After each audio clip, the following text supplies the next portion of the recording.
आज का ये जो वीडियो मैं आप सबके लिए बनाया हूं, स्पेशली उन सभी बच्चों के लिए बनाया हूं जो मध्य प्रदेश से बिलोंग करते हैं और मध्य प्रदेश से बॉर्न और बॉटअप हुए हैं। क्या है ये वीडियो? देखिए, मैंने इसमें लिखा हुआ है मेधावी स्कॉलरशिप फॉर मेडिकल स्टूडेंट्स 2025। ये जो मेधावी योजना है, जिसको मुख्यमंत्री मेधावी छात्र योजना भी बोलते हैं, मध्य प्रदेश गवर्नमेंट की एक बहुत ही यूनिक स्कीम है उन सभी बच्चों के लिए जिनके पास मध्य प्रदेश का डोमिसाइल है।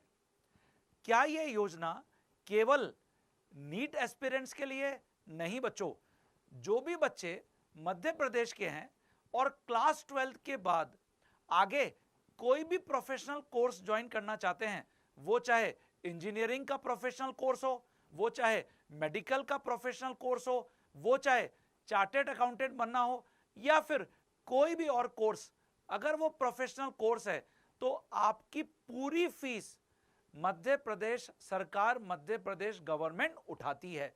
तो मैं आपको थोड़ा सा इसी योजना के बारे में आज ब्रीफ करने के लिए आया हूं।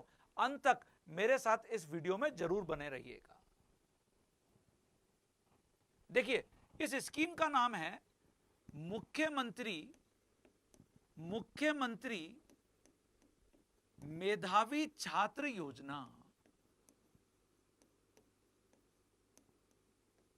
और ये एक स्कॉलरशिप प्रोग्राम है जिसमें मध्य प्रदेश का कोई भी student, girl student, boy student participate कर सकता है।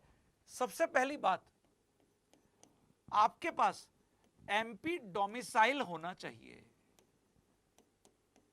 अगर आपके पास एमपी डोमिसाइल है तो मध्य प्रदेश के जितने भी कॉलेजेस हैं, वो चाहे इंजीनियरिंग कॉलेज हो, वो चाहे मेडिकल कॉलेज हो, वो चाहे कोई भी कोर्स हो, आईआईटी हो, एनआईटी हो, कोई भी कोर्स हो, या मेडिकल के अंदर एमबीबीएस हो, बीडीएस हो, बीएचएमएस हो, बीएएमएस हो, कोई भी कोर्स हो, आप इस योजना के थ्रू गवर्नमेंट के अंदर अप्लाई करके इस योजना का बेनिफिट उठा सकते हैं।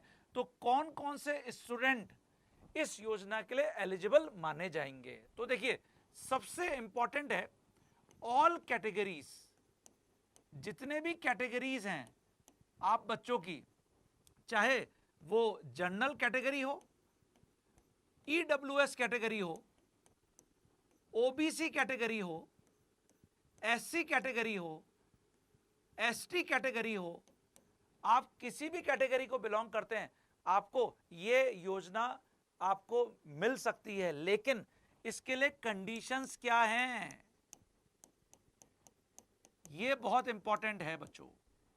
क्या कंडीशन में आपका जैसे नीट का जो स्कोर है वो देखा जाएगा? नहीं, यहां पर स्कोर इंपॉर्टेंट नहीं है। इंपॉर्टेंट तो ऑब्वियसली ऑल इंडिया रैंक होगा, लेकिन जो सबसे इंपॉर्टेंट कंडीशन है, अगर आप इस योजना के थ्रू किसी भी मेडिकल कॉलेज में अप्लाई करना चाहते हो तो डेफिनेटली सबसे इंपॉर्टेंट है कि आपका जो एमपी बोर्ड या जो सीबीएसई बोर्ड है उसके अंदर परसेंटेज कितना है। और ऑब्वियसली ये जो परसेंटेज है ये क्लास 12 का परसेंटेज देखा जाएगा। क्लास 12 का, क्लास 10 का परसेंटेज इसमें कोई भी इंपॉर्टेंस नहीं रखता, क्लास 12 का। तो एमपी बोर्ड वाले जो स्टूडेंट हैं उनके लिए ये परसेंटेज 70% एंड अबव है। अगर आप 69% भी एमपी बोर्ड में लाए तो फिर आप इस स्कीम में, इस स्कॉलरशिप स्कीम में एलिजिबल नहीं है। और सीबीएसई बोर्ड वाले बच्चे स्पेशली ध्यान दें, 85% एंड अबव। तो बहुत सारे बच्चों को मध्य प्रदेश के ये स्कीम के बारे में जानकारी नहीं होती, नॉलेज ही नहीं होती, और ऑब्वियसली वो बहुत अच्छा एक मेडिकल कॉलेज मिलने से वंचित रह जाते हैं बिकॉज ऑफ फी। अब आप देखिए, जो दूसरा बहुत इंपॉर्टेंट कंडीशन है, ये तो पहला कंडीशन हो गया, दूसरा कंडीशन है इनकम ऑफ योर पेरेंट। जो आपके पेरेंट, जिसके ऊपर भी आप डिपेंडेंट है, उनकी इनकम 8 लाख या इससे कम होनी चाहिए, या इससे कम होनी चाहिए पर एनम। पहले ये जो क्राइटेरिया था ये 6 लाख पर एनएम का था, लेकिन अब इसको बढ़ाकर 8 लाख रुपए या उससे कम की इनकम होनी चाहिए, और इसके लिए आपको बनाना पड़ेगा इनकम सर्टिफिकेट।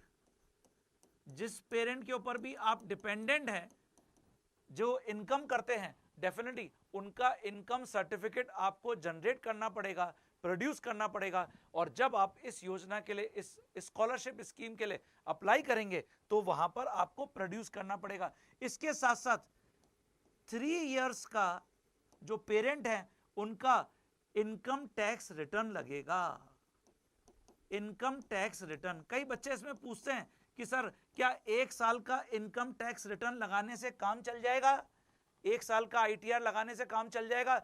मेरा इसमें मानना है कि बच्चों सेफर साइड 3 साल का इनकम टैक्स रिटर्न जरूर लगाएंगे, तो ही आप इस योजना के लिए, इस स्कॉलरशिप ऑफर के लिए एलिजिबल होंगे। तो ये 2 कंडीशन अगर आप फुलफिल करते हैं, तो फिर आप मध्य प्रदेश में जो गवर्नमेंट या प्राइवेट मेडिकल कॉलेजेस हैं, जिसके अंदर आप कोई भी अपना कोर्स लेना चाहते हैं, MBBS लेना चाहते हैं, BDS लेना चाहते हैं, आप इजीली अप्लाई कर सकते हैं। तो देखिए यहां पर इंपॉर्टेंट क्या है कि कोई भी बच्चा, एनी स्टूडेंट जो भी इस स्कीम के थ्रू पार्टिसिपेट करता है, उसको चाहे गवर्नमेंट मेडिकल कॉलेज हो, गवर्नमेंट मेडिकल कॉलेज, या फिर इसकी जगह प्राइवेट मेडिकल कॉलेज हो, प्राइवेट मेडिकल कॉलेज, उसकी पूरी ट्यूशन फी गवर्नमेंट प्रोवाइड करेगी। केवल ट्यूशन फी मान लेते हैं कोई एक प्राइवेट मेडिकल कॉलेज है, जैसे मान लेते हैं प्राइवेट मेडिकल कॉलेज में MP में, मध्य प्रदेश में जो सबसे टॉप मेडिकल कॉलेज है वो Aurobindo institute of medical science है, और मान लेते हैं प्राइवेट मेडिकल कॉलेज की जो ट्यूशन फी वो मान लेते हैं 15 लाख रुपए पर एनम है, पर एनम। ये केवल मैं ट्यूशन फी की बात कर रहा हूं, 15 लाख रुपए पर एनम है। तो पूरी 15 लाख रुपए हर साल की 5 साल तक गवर्नमेंट आपको इस स्कीम के थ्रू प्रोवाइड कर सकती है, अगर आप पीछे वाली जो कंडीशन मैंने बताई है उसके अंदर फिट बैठते हैं। ठीक है, किसी भी कैटेगरी के हैं उससे कोई फर्क नहीं पड़ रहा, लेकिन पीछे वाली दोनों कंडीशन को अगर आप फुलफिल कर रहे हैं तो आप इसके अंदर फिट बैठते हैं। एक बात मैं यहां पर जो आपको नोटिस करवाना चाहता हूं, जो हॉस्टल फी है वो आपको खुद देनी पड़ेगी। जो हॉस्टल फी है ये आपको गवर्नमेंट प्रोवाइड नहीं करेगी। ओके, चाहे वो गवर्नमेंट मेडिकल कॉलेज में आप जा रहे हो, चाहे वो आप प्राइवेट मेडिकल कॉलेज में जा रहे हो, किसी भी कोर्स के अंदर जा रहे हो, ऑब्वियसली गवर्नमेंट मेडिकल कॉलेज में जो हॉस्टल फी है वो बहुत ही कम होती है, एक नॉमिनल फी होती है, 5,000 से 10,000 रुपए 1 साल की होती है। लेकिन जो प्राइवेट मेडिकल कॉलेज है उनके अंदर हॉस्टल फी 1 लाख रुपए या उससे ज्यादा होती है, जिसके अंदर आपको रहने और खाने दोनों की व्यवस्था मिलती है। तो ये सभी स्टूडेंट को क्लियर हो गया। One more very important point, क्या जिन बच्चों को NRI कोटा या मैनेजमेंट कोटा के थ्रू जाना है उनको इस स्कीम का कोई बेनिफिट मिलेगा? NRI और मैनेजमेंट कोटा, इसका आंसर है नहीं। मैनेजमेंट कोटा तो इसमें आप कोई भी बेनिफिट नहीं उठा पाएंगे। अगर आप NRI या मैनेजमेंट कोटा के थ्रू किसी भी प्राइवेट मेडिकल कॉलेज में अपीयर हो रहे हैं तो आपको यहां पर no benefit of this scheme. और एक और बहुत खास बात जो मैं आपको यहां पर हाईलाइट करना चाहूंगा स्टूडेंट्स, वो क्या है, अगर आप इस स्कीम के थ्रू किसी भी गवर्नमेंट या प्राइवेट मेडिकल कॉलेज में जाते हैं, आपने ये स्कीम अडॉप्ट कर ली और आप एक गवर्नमेंट मेडिकल कॉलेज में जाते हैं, तो गवर्नमेंट आपको एक बॉन्ड भरवाएगी जिसको हम बोलते हैं रूरल बॉन्ड, सर्विस बॉन्ड। इसमें क्या होता है, आफ्टर कंप्लीशन ऑफ MBBS या BDS या कोई भी जो दूसरा कोर्स है, आपको एक मिनिमम टेन्योर रूरल एरिया में देना पड़ेगा। जैसे मान लेते हैं MBBS कोई बच्चा करा 5 साल तक, तो उसके बाद आपको 2 साल सर्विस प्रोवाइड करनी पड़ेगी इन एनी रूरल एरिया, मतलब किसी गांव में आपको अपनी डॉक्टरी सर्विस देनी पड़ेगी। और अगर आप इस 2 साल के बॉन्ड को अभी भर देते हैं, ऑब्वियसली भरना ही पड़ेगा, भर देते हैं, और 5 साल के बाद जब आपको यहां पर सर्विस देने की बात आई और आपने इसको डिनाई कर दिया, तो आपको पेनल्टी लगेगी, रुपए 10 लाख की पेनल्टी। ये देखिए बहुत बड़ा अमाउंट है, इतनी पेनल्टी आपको भरनी पड़ेगी। और अगर आप प्राइवेट मेडिकल कॉलेज में एडमिशन लिए हैं इस स्कीम के अंदर, जिसके अंदर गवर्नमेंट ने 5 साल तक 15 लाख रुपए से पता नहीं कितना लाख रुपए आपके ऊपर खर्च कर दिया है, तो आपको यहां पर जो रूरल सर्विस बॉन्ड होगा, जिसको आरएसबी में बोल देता हूं, इसमें 5 साल का बॉन्ड भरना पड़ेगा। 5 इयर्स आपको सर्विस देनी पड़ेगी रूरल एरिया में, रूरल एरिया, ओके।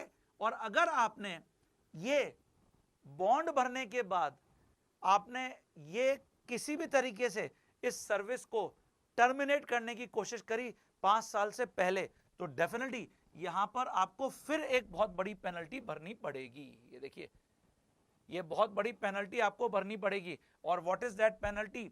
ये होगी रुपए 25 लाख रुपए की पेनल्टी आपको भरनी पड़ेगी। तो कोई भी बच्चा जो इस स्कीम के थ्रू स्कॉलरशिप गवर्नमेंट से लेने की कोशिश कर रहा है, वो इस बात का जरूर ध्यान रखिए। ऑब्वियसली ये जो सर्विस बॉन्ड है, ये सब जब आपको पूरा काउंसलिंग प्रोसेस में बताऊंगा, उसके अंदर बता दूंगा कि कैसे मिलता है, कहां मिलता है, ये सब कुछ, ये सब आपको मैं बता दूंगा। लेकिन इसको आपको ध्यान रखना चाहिए कि अगर आप इस स्कॉलरशिप के थ्रू जा रहे हैं किसी भी मेडिकल कॉलेज में, ऑब्वियसली इंजीनियरिंग कॉलेज के लिए अलग यहां पर सर्विस बॉन्ड है, तो आपको मेडिकल कॉलेज में तो कम से कम इतना रुपया पेनल्टी के तौर पे भरना पड़ सकता है। ये एक बहुत बड़ा अमाउंट है। तो क्या समझ में आ गया सभी को? केवल वो बच्चे जो मध्य प्रदेश के हैं, यहां पर जन्मे हैं, यहां पर ही बड़े हुए हैं। एक और मैं आपको बात बता दूं, केवल यही बच्चे, और वो भी मध्य प्रदेश के कॉलेज में अप्लाई कर सकते हैं। ऐसा नहीं है कि आपके पास मध्य प्रदेश का डोमिसाइल की जगह आपको कॉलेज तो ऑल इंडिया कोटा के थ्रू किसी दूसरे स्टेट में अलाउ हो गया, मतलब आपको मिल गया, लेकिन आपने क्या किया, ये वाली स्कीम को लेने का सोचा कि भाई मैं इस स्कीम के थ्रू वहां चला जाऊंगा। ऐसा नहीं होने वाला है बच्चों।